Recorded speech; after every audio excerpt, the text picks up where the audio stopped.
सिंध पालारी इत्ताह जे सरपरस्त आला हाजी मोहम्मद रमज़ान खान पालारी चयो आहे त पालारी बिरादरी कोहिस्तान जी कुवत जो नालो आहे।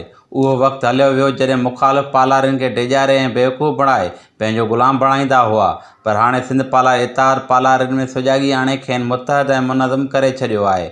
हाणे हू वोट बि पंहिंजी बिरादरी खे ज़मीर मुताबिक़ ॾींदा ऐं पंहिंजे दंगनि ऐं नंगनि जी हिफ़ाज़त बि पाण कंदा।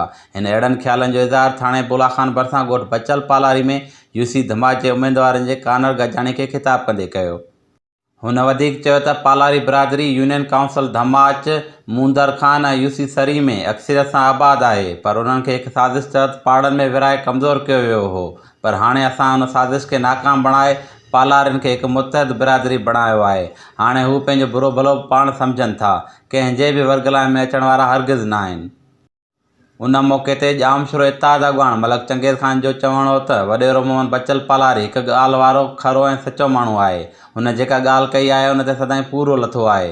अॼु बि असां वटि वोट जी उमेद खणी आया आहियूं। उमेद त हू पंहिंजे पूरे राज ऐं ॻोठ समेत जामशुरो इत्तेहाद जे उमेदवारनि खे 100% वोट कराए कामयाबु बणाईंदो ऐं मुख़ालिफ़ुनि खे हितां 0 वोट मिलंदा।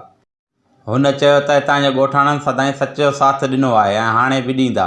इन मौक़े ते सरदार कांबू खान ब्रह्मणी, डॉक्टर अनवर पालारी, गुलशेर पालारी, शेख अब्दुल्ला कोहिस्तानी, ख़ालिद ॾेथो, हाजी निसार पालारी, डॉक्टर अलीदोस्त पालारी, खुदाबख्श विकेजो, वहाबुद्दीन पालारी, अली अकबर पालारी, शाह मोहम्मद पालारी, निज़ामुद्दीन ख़ासकली, मदद अली पालारी, रजब मेमण, शेर अली पालारी, इनायत पालारी, गुल पालारी, ग़ुलाम क़ादिर पालारी ऐं ॿिया ॻोठाणा वॾे अघ में मौजूदु हुआ।